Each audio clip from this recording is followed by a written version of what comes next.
Saya Dedi Dahlan, Certified MBTI Practitioner dari Myers-Briggs International dan Licensed Trainer untuk Mitologi Inspira.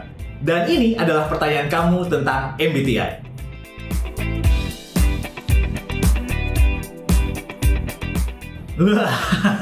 Oke, ini menarik nih dan ada bau-bau curhat dikit nih. Gimana kita menghadapi pasangan F kalau kitanya T? Ya, kita kembali ke pemahaman dikotominya sendiri. Jadi, kalau pasangan kita F, berarti kita tahu bahwa pasangan kita ini lebih in touch terhadap emosinya atau terhadap feelingnya dan ngambil keputusan dari kata harmoni atau perasaan. Sementara kita yang T ngambil keputusan berdasarkan thinkingnya atau logiknya. Kita mungkin akan sering terlihat sebagai lebih dingin oleh pasangan yang F. Cuek, wah gitu ya. Sementara kita mungkin melihat pasangan kita yang F kadang-kadang seperti needy, seperti mungkin baper dan sebagainya. Jadi gimana nyikapinnya? Pertama, kalau kita memang T, kita harus aware kata-kata atau sikap yang kita sampaikan kepada pasangan kita itu matter buat dia. Dia membutuhkan ada elusan emosional. Jadi latihlah diri kita untuk lebih care secara emosi dan pelan-pelan menemukan titik tengah di mana keduanya bisa berkomunikasi dengan mempertimbangkan faktor ini lebih baik lagi.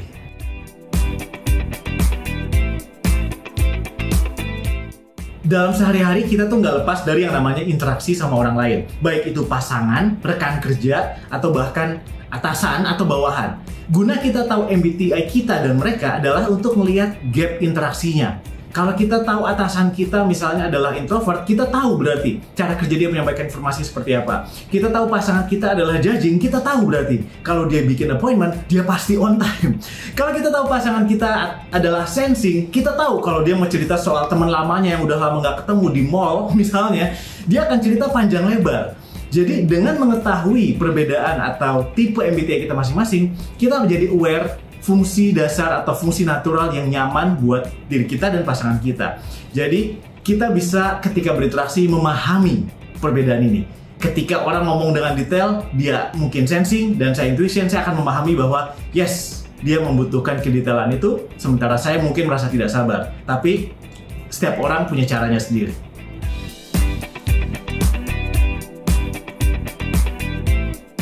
MBTI bisa jadi tool yang sangat penting dan berguna untuk diterapkan dalam dunia pendidikan atau level pendidikan.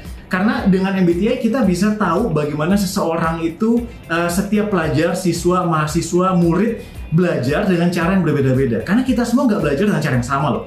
Nggak semua orang bisa duduk belajar, mendengarkan, baca buku, diem tanpa bersuara, which is adalah caranya introvert. Dan nggak semua orang bisa ngobrol atau belajar tanpa berdiskusi, which is caranya extrovert. Nggak semua orang bisa belajar dengan urutan modul kurikulum yang berurutan. Kadang-kadang intuition butuh belajar loncat-loncat.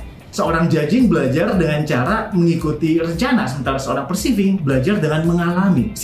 Jadi ketika kita mampu menerapkan MBTI dalam lingkup pendidikan dengan tepat, bukan cuma tebak-tebakan atau bukan cuma ngotak-ngotakin, MBTI bisa jadi sebuah tool yang sangat berguna untuk meningkatkan efektivitas pembelajaran kita.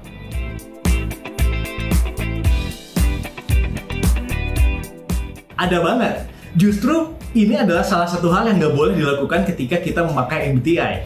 Kita nggak boleh mengkotak-kotakan diri kita ataupun apalagi orang lain ke dalam kotak-kotak kecil tipe MBTI. Karena itu bakal membuat kita bias terhadap perilaku kita atau sikap kita atau interaksi kita sama dia.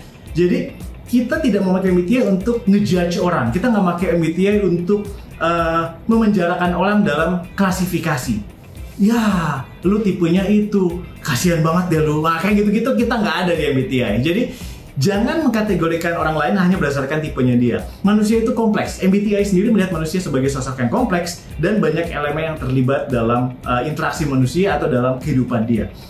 Kita perlu tahu MBTI orang lain dan diri kita untuk sekedar memahami dasar preferensi dia ketika bekerja, berfungsi, dan berinteraksi sama kita. Tapi bukan berarti kita menjudge dia dan memasukkan dia ke dalam penjara tipe MBTI.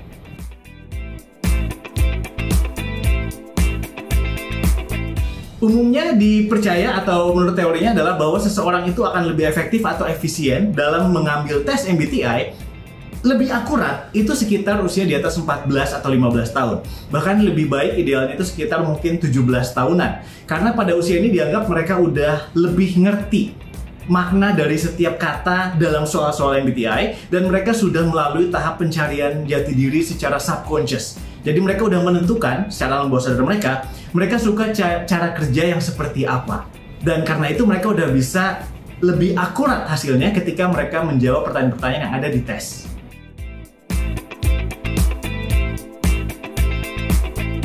ESTJ secara umum, secara general, ini bukan berarti gue ngomongin lu ya, jadi ESTJ ya.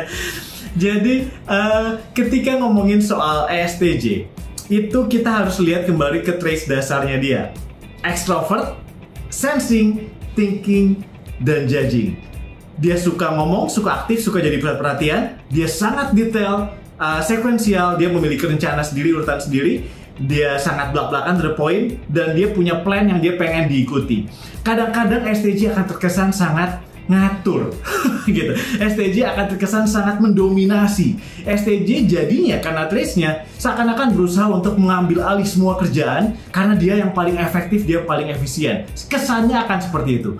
Dan jadinya kadang-kadang tipe yang lain, terutama tipe yang belakangnya P ini, itu akan lebih ngerasa terganggu dengan usaha produktivitas dan dominasinya seorang STJ.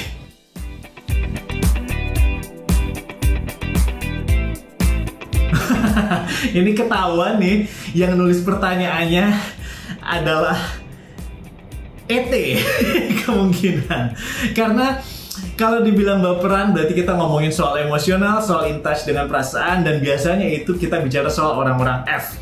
Jadi untuk orang F, in touch dengan emosi, in touch dengan feeling mereka itu bukan baperan, itu adalah fungsi normal. Adalah normal untuk seorang F memikirkan orang lain, memikirkan trigger emosi, memikirkan perasaan dia terhadap interaksi atau sebuah situasi.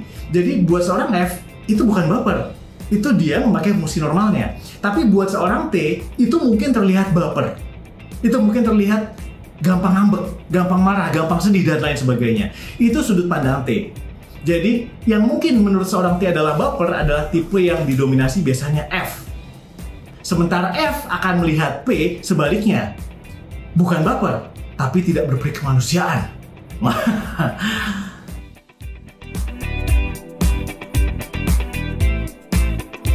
MBTI nggak dipakai buat mengukur minat atau mencari tahu minat kita apa. Dia memang bisa ngejelasin tentang cara kerja yang nyaman buat kita, fungsi yang paling cocok buat kita seperti apa. Tapi itu fungsi, artinya gimana kita berkomunikasi, gimana kita ambil keputusan, gimana kita membuat rencana, dan sebagainya. Artinya kita bisa mencari tahu sebuah aktivitas itu kita nyaman atau enggak dengan MBTI dalam bentuk misalnya extrovert, mencari pekerjaan atau profesi di mana dia ketemu orang. Judging, ngambil profesi atau pekerjaan di mana segalanya rutin buat dia. Kemudian perceiving, mencari pekerjaan, profesi atau bisnis di mana dia bisa berekspresi dan bisa lebih bebas, memiliki kebebasan. Itu bisa. Tapi kalau untuk menemukan minatnya sendiri, MBTI bukan dibuat untuk itu. Untuk itu kita perlu pakai tool lain yang dikombin dengan MBTI. Tool itu adalah Riasec atau Holland Type. Itu memang dibuat untuk mengukur peminatan kita.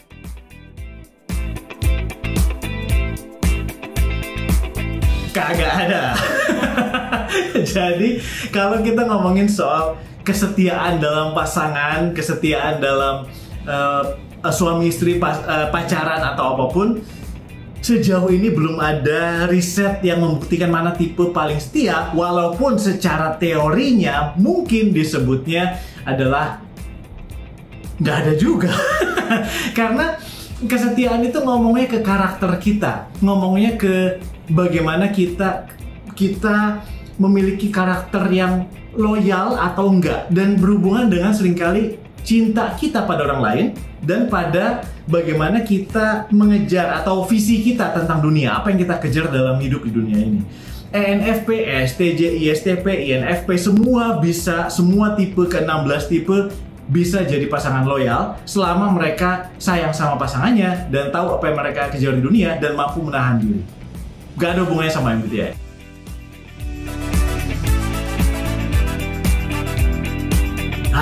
Banyak pertanyaan soal ESTJ. Jadi Apa yang disukai orang dari seorang STJ? STJ ini sering dilihat sebagai orang yang bekerja secara produktif, efisien, dan efektif. Karena mereka punya rencana sendiri, mereka punya keaktifan sendiri, dan mereka punya plan yang mereka lakukan sesuai dengan kebutuhan setiap momennya. STJ jadinya seperti di salah satu video kita sebelumnya adalah dianggap pekerja paling efektif. Jadi mungkin untuk orang yang mengejar efektivitas atau senang dengan kualitas kerja, STJ itu adalah memiliki traits yang sangat disukai mereka. STJ juga disukai karena mereka sangat belak-belakan. STJ sering disukai karena mereka seringkali adalah tipe yang what you see is what you get. Dan STJ juga tipe orang yang bisa dilepas ngerjain sesuatu dan jadi. Nah gitu, jadi seorang STJ yang cenderung mengambil alih aktivitas karena dia mengejar efisiensi bisa disukai orang atau banyak disukai orang karena efektivitasnya dalam menyelesaikan sebuah tugas dan memimpin timnya dengan baik.